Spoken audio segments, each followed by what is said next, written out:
tem a sua imagem e você está com o microfone liberado, pedindo desculpas ao vivo aí desse atraso, mas você também, eu tenho certeza que você também gostou muito de ouvir aqui o doutor Eimar. Então, um Sem abraço e dúvida. fique à vontade. 30 Sem minutos dúvida. para a sua apresentação, Toninho, por favor. Ok. Bom, em primeiro lugar, bom dia a todos e todas. Eu gostaria, inicialmente, de cumprimentar a direção da Federação na pessoa do Celso, cumprimentar cada um dos participantes, dos delegados desse 10º Congresso da FEPESP, e, como já foi mencionado aqui, que se realiza num momento extremamente importante da vida nacional, um momento de transição que devemos nos preparar para a retomada do processo civilizatório no país. O meu desafio aqui é falar sobre a conjuntura nacional. O Celso mencionou o Congresso, mas eu estou dando um enfoque razoavelmente grande ao Poder Executivo, né, que na prática é quem pauta o Congresso. Né, mas o fato é que nós vivemos uma conjuntura talvez a mais adversa para os trabalhadores e para aqueles que dependem da prestação do Estado neste século. Né? Quer dizer, vivemos um momento de desmonte do Estado, de proteção social, né? que é resultado de uma política neoliberal, melhor dizendo, de uma ofensiva neoliberal sobre os direitos humanos, sobre o meio ambiente, sobre os direitos sociais, previdenciários e trabalhistas que jamais se viu no país. Nós tivemos aí, após importantes conquistas da Constituição de 88, o Brasil entra numa rota de retrocesso impressionante, especialmente nos últimos 5 anos, quando houve o impeachment da ex-presidente Dilma. O afastamento da ex-presidente representou uma mudança de paradigma muito significativa, em que o mercado se apropriou da agenda do governo e vem colocando em prática salve-se quem puder. Então, é importante contextualizar isso e mencionar um pouco a experiência do governo Temer, porque a posse do governo Temer, em 2016, com a implementação da sua agenda Ponte para o Futuro, fez o país retroceder aí importantes conquistas. É um governo que deixou um legado extremamente nefasto, né, porque fez sua a agenda do mercado e, com ela, destruiu direitos e reduziu a participação dos mais pobres no orçamento público. Entre as mudanças promovidas no período do Temer, 3 são extremamente simbólicas. A reforma trabalhista, a terceirização generalizada nas relações de trabalho e a emenda constitucional do teto de gastos. Essas 3 medidas, com certeza, foram devastadoras para os brasileiros, especialmente aqueles que vivem do trabalho, do provento de aposentadoria ou de pensão, ou ainda daqueles que recebem benefícios do Estado. Se o governo Temer foi essa tragédia, o seu sucessor é pior ainda, porque ele é duplamente nefasto. Em primeiro lugar, pelo que representa e pela capacidade de mobilizar forças conservadoras, né, ali utilizando de uma narrativa mentirosa contra a esquerda e com ameaça aos direitos mais sagrados das famílias, né, ele tem, utilizando esse mote, explorado a boa-fé, a inocência e a desinformação de muita gente, e formado um contingente de apoio e de defesa dos seus postulados, que, na verdade, são uma mera acusação às forças de esquerda.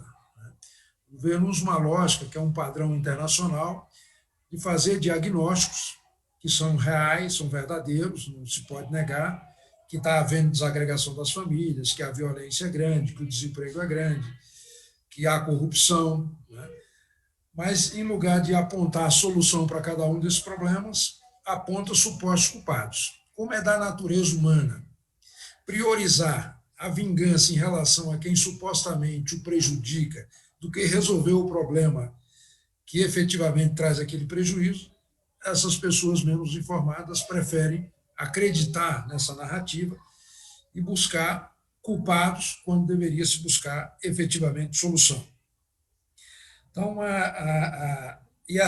o segundo aspecto dessa dimensão nefástica do governo é a agenda de submissão ao mercado e de agressão às chamadas minorias sociais, que são aquela parte da sociedade que é a mais fraca econômica, social e politicamente na relação com o mercado e com o governo. Então, o governo Bolsonaro, com o seu chamado Plano Mais Brasil, pretende substituir os serviços públicos por voucher, entregando o fornecimento de bens e serviços às empresas com fins lucrativos e retirando, portanto, o Estado da prestação desse serviço. O plano, na verdade, já está sendo implementado, né? Na verdade, ele é continuidade da agenda Ponte para o Futuro do Temer, né? E já aprovou, por exemplo, a reforma da Previdência, a emenda constitucional 103, que trouxe como consequência a eliminação daquelas regras de transição, especialmente a fórmula 85-95, trouxe o aumento da idade mínima para a aposentadoria, o aumento do tempo de contribuição e a redução do valor do benefício. Também aprovou, né, a chamada PEC emergencial, transformada na emenda constitucional 109, que autorizou o governo, ou obrigou o governo a congelar a expansão de gastos de modo automático, com gatilho que dispara, sempre que a relação entre a despesa obrigatória, a despesa primária obrigatória e a despesa primária geral atingir 95%. Atualmente está em 93%. Significa dizer o seguinte, que se eu aumentar 2% das despesas obrigatórias, não pode haver a expansão de gasto de natureza permanente para nada, para absolutamente nada, mesmo que seja para salvar vidas, pode se aumentar. E essa emenda também, ela aprofunda o teto de gasto, ela determinou a eliminação gradual em 8 anos das deduções do imposto de renda que as pessoas fazem das despesas com saúde, com educação e isenção a idosos e pessoas com deficiência. Então, isso vai ser extinto ao longo de 8 anos. Além disso, tem insistido aí na privatização da Previdência via regime de capitalização, no aprofundamento da precarização dos direitos trabalhistas por intermédio da carteira verde e amarela e na tentativa de uma reforma administrativa que representa o passaporte para o desmonte do Estado. Então, é uma ofensiva sem trégua, em bases neoliberais, sobre o Estado democrático, sobre o Estado de Direito, e que isso precisa ser estancado, né? E não bastasse toda essa agressão aos assalariados, o país ainda está sendo fortemente atingido pela Covid-19, pela pandemia da Covid-19. Essa pandemia já levou à morte de mais de meio milhão de brasileiros, e como é natural, seguindo a orientação do Ministério da Saúde, dos organismos internacionais, tem que se preservar o isolamento social, quer dizer, tem que cumprir esses protocolos sanitários fundamentais e que levam ao isolamento social. E isso também traz como consequência, né, a redução do emprego, a trava na renda, a redução do PIB, ou seja, são consequências muito graves sobre as condições de vida da população. E com agravante de que o governo se engessou e não pode gastar, e, portanto, não teria dinheiro ou autorização para gastar, para socorrer as pessoas nesse momento de dificuldade. Então, é um quadro realmente adverso, né? Nesses quase 2 anos de pandemia, ainda teve um fato extremamente prejudicial aos assalariados, que, embora seja positivo do ponto de vista do desenvolvimento científico e tecnológico, que foi o aumento, a revolução no uso de plataformas digitais, de automação e digitalização, mas isso significa a perda permanente de emprego, de milhões de postos de trabalho. Então, se utilizou essa experiência de trabalho virtual, de trabalho remoto, e automação e digitalização, e isso vai significar uma reestruturação produtiva importante, e o setor empresarial está aproveitando isso. Então, vivemos, na verdade, uma espécie de tempestade perfeita, né? Um governo disfuncional do ponto de vista operacional, liberal do ponto de vista econômico, fiscalista do ponto de vista de gestão, insensível do ponto de vista social, reacionário do ponto de vista dos valores, à direita do ponto de vista político, né? E atrasado em relação aos direitos humanos e o meio ambiente. Se fosse só o governo, ainda teria dois contrapontos dos outros poderes, o judiciário e o executivo, e o legislativo. Mas acontece que o Congresso tem praticamente as mesmas características do governo. Com raras exceções, é muito similar ao governo. E o Poder Judiciário tem se prestado, especialmente na área trabalhista e previdenciária, a cumprir um papel que muitas vezes é mais cruel do que o próprio Congresso e o mercado juntos, governo e mercado juntos. Quer dizer, vai lá e toma uma série de decisões de excluir direitos. Então, o país está num momento que está chegando ao fundo do poço. O desemprego cresce, a carestia dispara, os juros sobem, a inflação aumenta, a fome e a miséria voltam com muita força, o número de desalentados dispara, né? Então, e estamos numa situação em que o governo não tem competência nem vontade política para enfrentar esses problemas. E, como já mencionei, ainda existe a trava do teto de gastos. Até mesmo para ampliar a cobertura e ampliar o valor do Bolsa Família, né, para atender a esses novos desalentados em decorrência da pandemia, né, a solução proposta é de calote de precatório, ou seja, é de não pagar aos credores, especialmente aqueles credores cuja a dívida tem natureza alimentar, que é o caso dos servidores públicos. É uma conjuntura realmente muito adversa, e a gente se indaga nessa conjuntura o que fazer, né, quais são os atores que estão envolvidos nesse processo e que a agenda defende. Então, nós temos, de um lado, as forças do atraso, aquelas que patrocinaram o impeachment da Dilma e defendem o Estado neoliberal, sob o comando do mercado, e, de outro, progressistas, pessoas com sensibilidades, que desejam um Estado democrático que seja capaz de criar oportunidades, distribuir renda e de promover a inclusão social. Então, esse é o dilema, a disputa que está posta, né? Depois que o governo Bolsonaro capturou o Centrão e elegeu o presidente da Câmara, ele passou a ter controle sobre um eventual processo de impeachment. Então, a possibilidade de um processo de impeachment, que das 4 condições, 3 estão presentes, que são a economia em situação descontrolada, que é o caso da brasileira, que não cresce, a popularidade do governo, que é muito baixa, já tem gente na rua pedindo o afastamento do governo, mas ele conta com o apoio do Congresso. E sem o apoio do Congresso não tem impeachment e o tempo é curto. Então, nós estamos aí diante de uma situação extremamente complicada. O grande empresariado, que apoia a agenda do governo Bolsonaro, mas se sente desconfortável com a descompostura do titular do governo, e a própria mídia corporativa, eles estão mais interessados em combater as esquerdas, especialmente o PT e a candidatura do Lula, e também em construir a chamada terceira via, do que propriamente em afastar o Bolsonaro e enfrentar os reais problemas do país. Então, não podemos contar para esse enfrentamento da agenda, nem de afastamento do governo, com essas forças.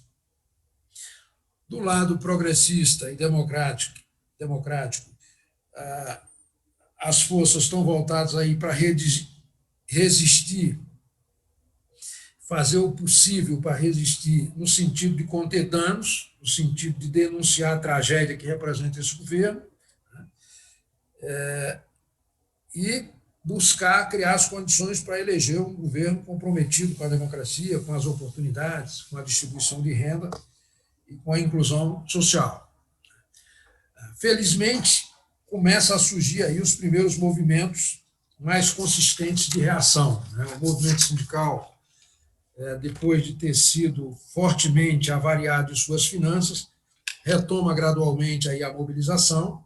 Os partidos de esquerda igualmente começam a reagir. O governo enfraquecido começa a sofrer algumas derrotas no Congresso. Eu citaria 2 importantes. Uma foi a caducidade daquela MP 1045, que buscava resgatar a carteira verde e amarela, e outra foi a derrubada do veto presidencial, especialmente em relação à federação de partidos. A CPI da pandemia expõe os desvios de conduta do governo e demonstra o seu caráter propositado no sentido de evitar a aquisição de vacinas e, portanto, contribuir com essas mortes. E os defensores da democracia começam a ocupar as ruas pedindo o afastamento do presidente. Então, é preciso intensificar essa mobilização e combater a agenda do governo para que se chegue a 2022 sem que o desmonte tenha sido concluído, porque se for concluído é difícil refazer. Nós temos um ambiente claramente de mudança, isso significa que o atual presidente dificilmente será reeleito, mas enquanto não vem a mudança, enquanto não vem a eleição, é preciso evitar o desmonte. Então, é fundamental que unimos esforços para impedir que esse governo continue destruindo as conquistas. E, nesse particular, os servidores públicos, por exemplo, têm feito um trabalho exemplar contra a PEC 32 da reforma administrativa, que é uma PEC que foi concebida a partir de 3 preconceitos, de 3 premissas preconceituosas. A de que o Estado é mais eficiente do que o setor, a premissa de que o setor privado é mais eficiente do que o setor público na prestação de serviço, a premissa de que o Estado é corrupto por natureza e a premissa de que o servidor ganha muito e trabalha pouco. Então, essa reforma não tem nenhuma preocupação com meritocracia, ela quer mesmo desmontar o Estado e entregar ao setor privado a realização das atividades que hoje são prestadas diretamente pelo Estado.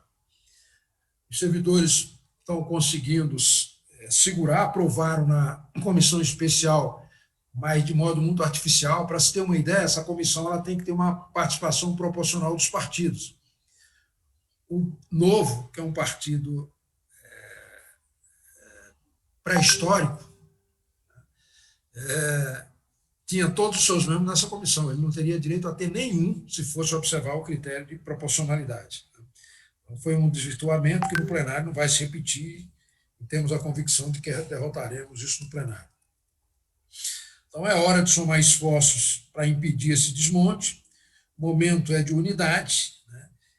E devemos nos manter unidos até essa transição até 2022, na eleição. O futuro presidente, seja de que matriz ideológica for, ele vai ter que ter como palavra de ordem para pacificar o país, agir com equilíbrio, com calibragem, com uma agenda positiva e com unidade de ação. Então, são muitos os desafios que estão postos. É preciso, portanto, que nos empenhemos aí para ter unidade de ação, superar disputas no interior das forças progressistas e combater essa lógica governamental que vai no sentido de fazer uso da pós-verdade, né? Apresentar narrativas que confundem as pessoas e que disparam gatilhos mentais, né? E, portanto, restabelecer o equilíbrio entre os 3 setores do sistema social. O Estado continuar tendo o papel, a primazia de regular as relações, o mercado voltado para cuidar da competitividade, sem se apropriar da agenda governamental, como está acontecendo agora, e a sociedade cuidar de fiscalizar o mercado e o governo para que não façam uso de seus poderes, de suas forças e ataque ou retire direito daqueles mais fracos, mais frágeis, social, econômico e politicamente. O Congresso Nacional, já mencionei isso em outras oportunidades, é o mais conservador da história, né, do Brasil. Certamente nunca houve um Congresso tão conservador. Está organizado em torno de bancadas informais, como a bancada da bala, a bancada evangélica, a bancada ruralista, a bancada empresarial, e com uma pequena presença dos representantes dos trabalhadores. de modo que é um congresso que está a serviço do poder econômico e que tem atendido à agenda do governo e do mercado no sentido de impedir, de travar, de pôr uma algema, de fechar a possibilidade de gasto público, mesmo que esse gasto seja para retomar a atividade econômica e para salvar vidas. Então, os governos têm se engessado e isso é extremamente preocupante, porque para recuperar a atividade econômica é preciso que o Estado também invista e estão desmontando todos os mecanismos de incentivo, como o BNDES, de fomento, como o BNDES, etc. Os trabalhadores têm um desafio muito grande pela frente, que é no sentido de evitar o desmonte ainda maior dos direitos trabalhistas e previdenciários, mas também de trabalhar uma agenda propositiva no sentido de assegurar uma reforma tributária que garanta as fontes de financiamento da Previdência Social. A Folha não dará mais conta de custear os benefícios previdenciários, vai ter que migrar da Folha para o faturamento ou para a receita das empresas, e isso é urgente. Além disso, trabalhar na perspectiva da regulamentação, da automação, da digitalização do trabalho sobre plataformas, que isso tem sido a forma mais ativa de informalidade nas relações de trabalho. Então, é fundamental estabelecer essa pauta como uma pauta prioritária. Nós temos, portanto, um ambiente aí extremamente hostil, de dificuldade, mas já claramente na sociedade uma visão preponderante de que esse governo não tem condições de continuar assumindo as relevantes funções de chefe de Estado, chefe de governo e líder da nação. Como há dificuldades de substituí-lo, de afastá-lo, embora devamos insistir fortemente nisso, porque mesmo que não consiga, eles não conseguem implementar a sua agenda e a gente evita o desmonte dessas conquistas. Se a gente fizer uma análise, eu concluo dizendo isso, de algumas políticas públicas consideradas sistêmicas, que são aquelas em que não depende apenas do governo federal, mas que há a participação dos estados e municípios, a gente vai constatar que essas foram as menos afetadas. Por exemplo, a política do SUAS, da assistência social, é uma política sistêmica. Ela tem a participação dos estados e municípios, então o governo não teve como desmontá-la. Do ponto de vista regulatório, ele, no máximo, esvaziou do ponto de vista do suporte de logística, mas não pôde desmontar porque depende de conselho da participação dos estados e municípios. A mesma coisa diz respeito ao SUS, não teve condições de desmontar.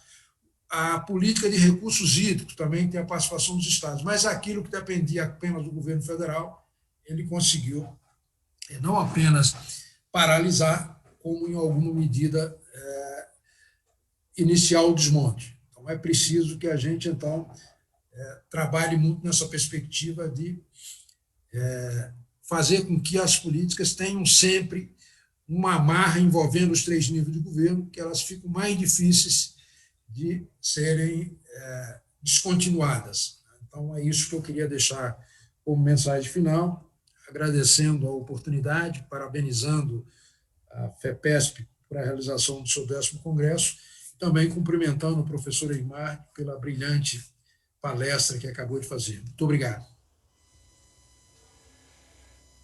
Obrigado, Toninho, muito obrigado pela sua palestra muito esclarecedora e também que certamente nos dará elementos para discussão da parte da tarde. Agradeço sempre aí a deferência com que a federação e os sindicatos integrantes são tratados por toda a equipe técnica do DIAP, comandada por você, embora licenciado, mas você ainda atendendo às questões do DIAP, né? E faço aqui um agradecimento muito especial, até na qualidade de presidente do DIAP, pelo trabalho que vocês executam para o movimento sindical. A atuação do DIAP, comandado por você, mais o André, o Neuriberg, o Marcos Verlaine, o Alisson, a Viviane, a Iva. É uma equipe